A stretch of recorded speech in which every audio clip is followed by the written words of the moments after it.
I'm 36 years old, and in the world of the internet, I'm practically dead. Now, I don't necessarily feel that. He's right, man.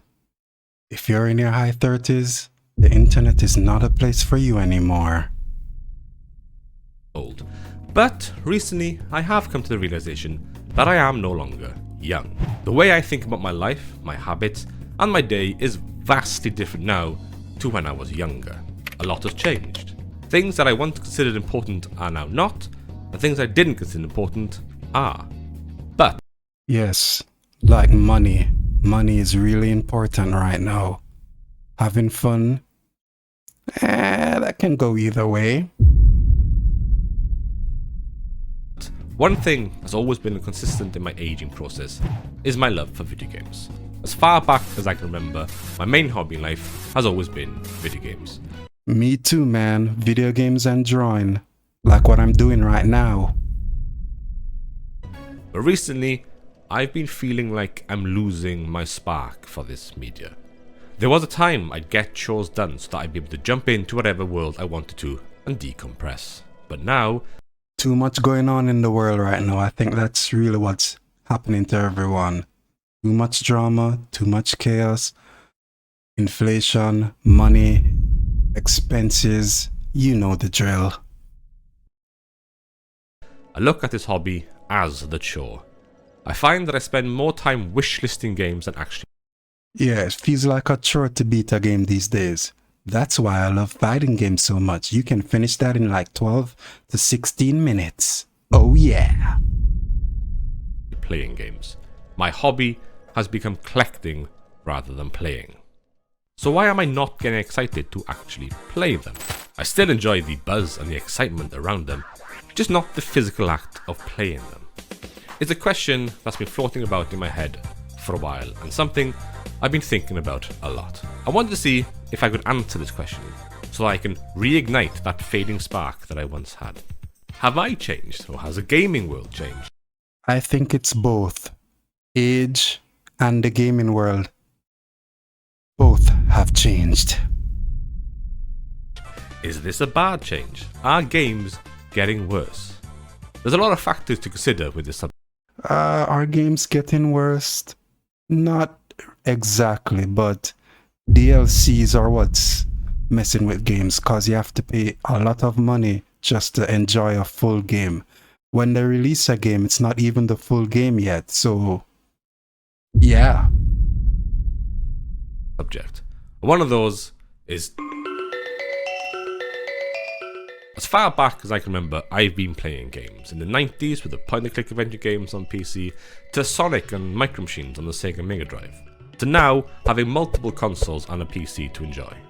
In my teens, time was never a thought that entered my mind. It was so easy for me to wake up. Yes, being young, time flies by very slowly, and it feels like an eternity when you're a child having fun. Oh. Up at 10 AM, sit in front of the PC until 10 PM and just play. I had no real responsibility. I had chores and school and so on, but in my free time, it was mine to do as I wished. Now, I don't really have that luxury. Being a dad of one and a husband, a full-time job, staying active. I've always wondered how, like, dads still play games while having kids. Man, the time to do that, what, is it like an hour a day or something? Or even less? Who knows?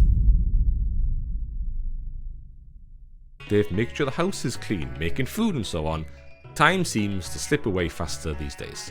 Once I have time to myself, you're looking about an hour, and that, really, if I'm lucky. Now, I'm not saying things were better back in my days. Even though I had a wealth of free time in my younger days, I did only have a handful of games to play a year. I relied on the generosity of my parents to buy me a game or two for my birthday and Christmas. And that one game would consume my time for many months. Yes, for me, that was Zelda. Zelda took years. It felt like I was growing up with that game. It was fun. Now, of course, I have the opposite problem. I'm able to buy what I want, when I want, but have not much time to play them. It's that classic That's the thing, man. When you get the money, you don't have the time. I hope people realize that's what's going on and don't spend too much time buying a multiple loads of gaming. Just buy one game. Take your time. Problem. Steam sales, PlayStation sales, Nintendo don't have sales. It's a no-brainer to purchase a game with a 50. It's crazy that I didn't realize this until a video I saw a few weeks ago about Nintendo never having like sales, like lower sales for their games. It's always at the highest, like 59, 99, 60, you know, crazy. 75, 90% discount. Of course, I'm not unhappy with this. I love my life and I wouldn't change it for anything. I just have to understand that things have changed. Time was never really a factor when it came to picking games. I never took a second to think about how long is this game gonna take. But these days, I found myself getting hyped for a game and instantly go into how long to beat. And if it's more than 40 hours, I really have to ask myself, is this worth it? Say Yeah, I feel that one, bro. I only had 1 hour of gaming a day. That one game would take me over a month to finish. And again, that's if everything goes exactly to plan. There's been days where the day itself has been an absolute shit to me. And at 9 PM, I just want to unwind with some easy, consumable media. You scramble to find time to actually sit down and play. You queue up the game, you'd be waiting. That's why it's better to just watch if you're an adult, man. Watch people play. Yeah. To play forever, and then, not really feeling it. It happens far too often that I'd like to admit. And having a time limit on my head, I end up scrolling, trying to find that perfect game to play, and end up playing nothing. However, an hour or two a day is not that bad. That's enough to play something, just not enough time to play everything. I guess to He gets it now. help with that issue, I may need to reevaluate my... With all my hobbies, I've never really been one to narrow my interests. I genuinely do listen to all genres of music. Metal, jazz, rap, math rock. That's me too. Music is just too good to just listen to a few genres. I watch films from all corners of the world and in any language. And it's the same with video games. I do prefer some genres of games to others, but I basically play them all. If it has an interesting mechanic and a decent gameplay loop, well, I'm in. I've always taken on more than I can handle. Even to this day, I've added extra pressure on myself to learn Japanese before I'm 40, to lose weight before the summer, to start a YouTube channel to talk about games, as well as keeping up with my guitar practice and keeping up with my actual gaming. You got a plan there, bro. Good plan. I'm a hobbyist. Trying to balance all these things is impossible. And when I do one, I feel guilty about not doing the others. Adding to that, I also suffer greatly from video game FOMO. What? Didn't catch that one. If I see a brand new game getting rave reviews and critical praise, my eyes start twitching. I haven't even finished the other brand new critically praised game, and there's another brand new critically praised game out there. A gaming sin of mine. Far too often, I will drop a game mid-playthrough to pick up the shiny new one. Yeah, you shouldn't do that. Don't follow the crowd. Follow what makes you happy. Especially if you're an adult, you don't have the time to really be following fake reviews about games. Trust me. Only to never return to the previous game. I'm so sorry if I'm about 16. And with having an increasing backlog of games, the ability to actually pick what I want to play has become harder.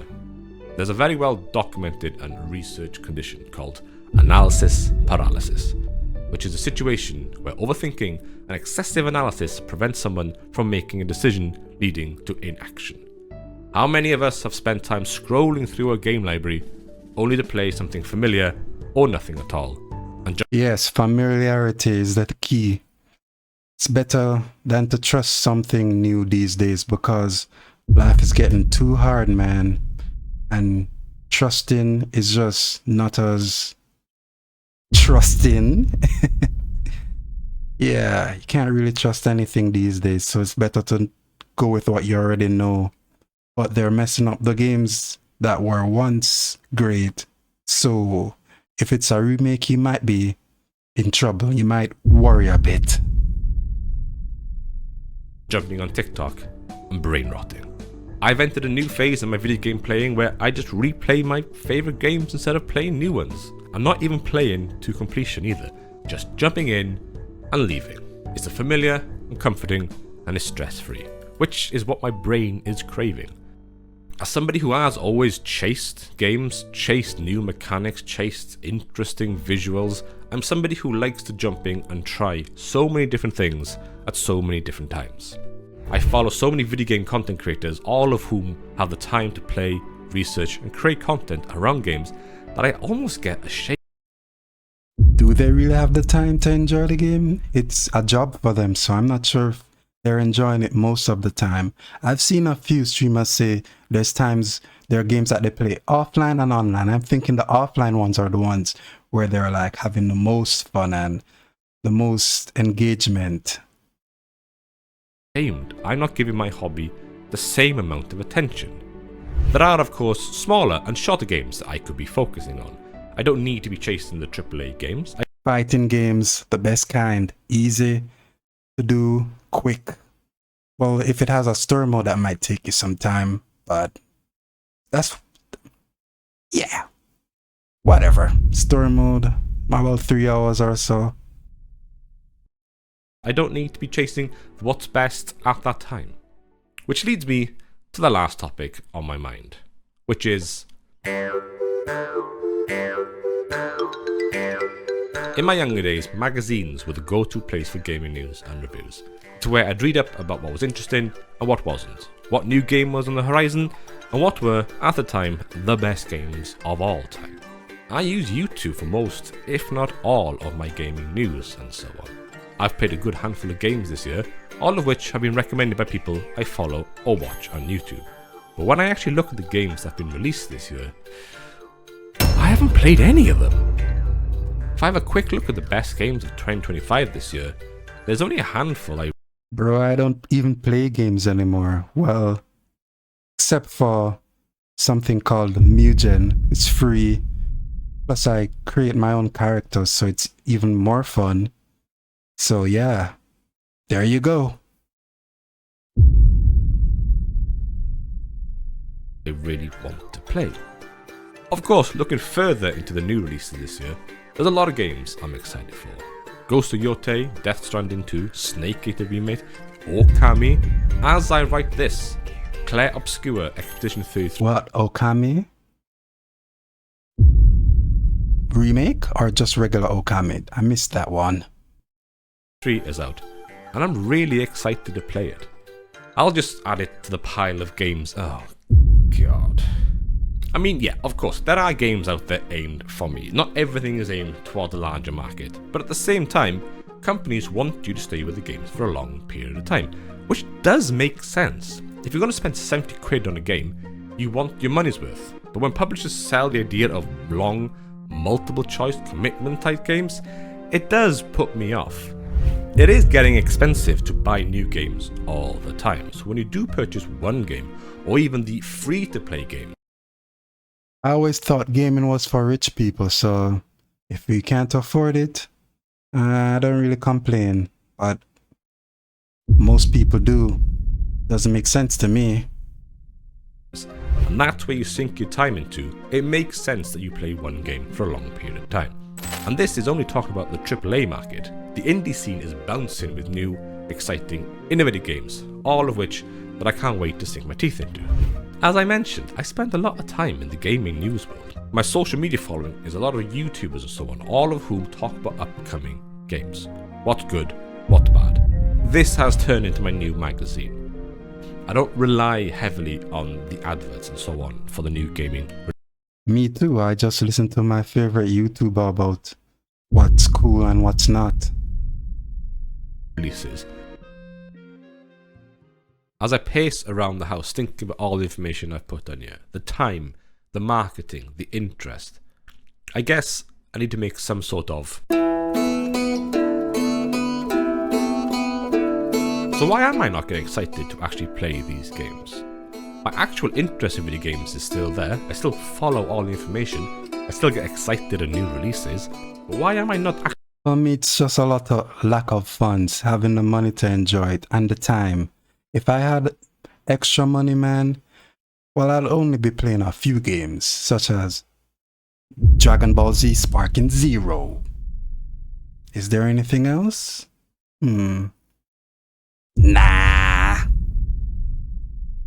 actually getting excited to play them? I guess there's one question I really need to ask myself. Does any of this really matter? My brain says yes, but my logical brain says No. No, it doesn't. no, it doesn't. I know deep down it doesn't matter if I don't play the newest game each month. It doesn't matter that I spend 6 months playing one game, and it doesn't matter if I stop playing a game that I liked. The problem here is me. I guess, in a really strange way, it was my last thread holding on to my youth. It's me needing to accept the fact that I am not who I was 10, 20 years ago, and that's fine. We old people now. Old. As I said in the intro, the way I think about my life, my habits, and my day is vastly different now to when I was younger. So this clearly needs to apply to my hobbies. I have, of course, already done a couple of things to help me. I honestly don't care anymore about needing to play a game on normal or hard. If it gets to the point where I spend too much time on one section, the difficulty will be dropped. I'm lucky as well. Do I agree with that?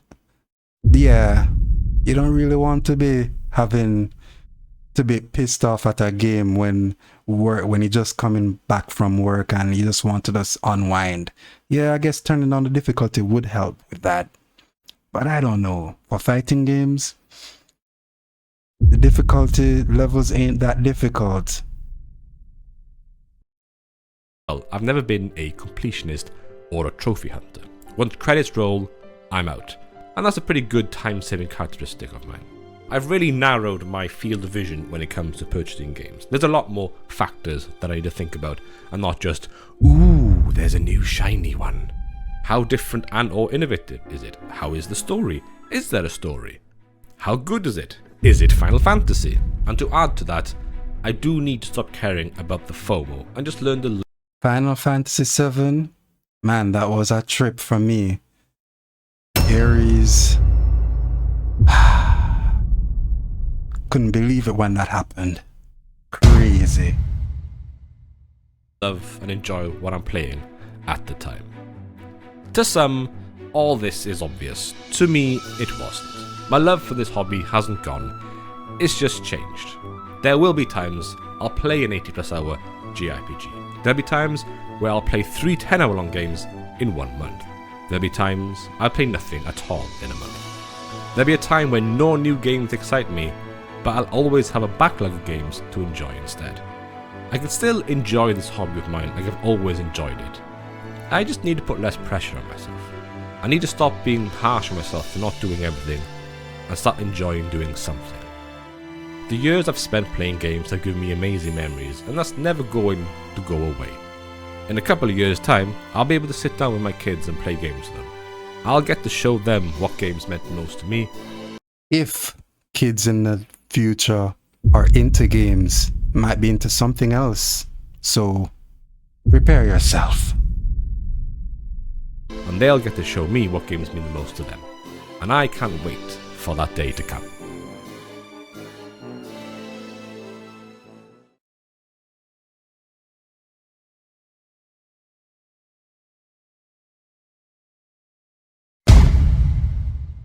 Good video.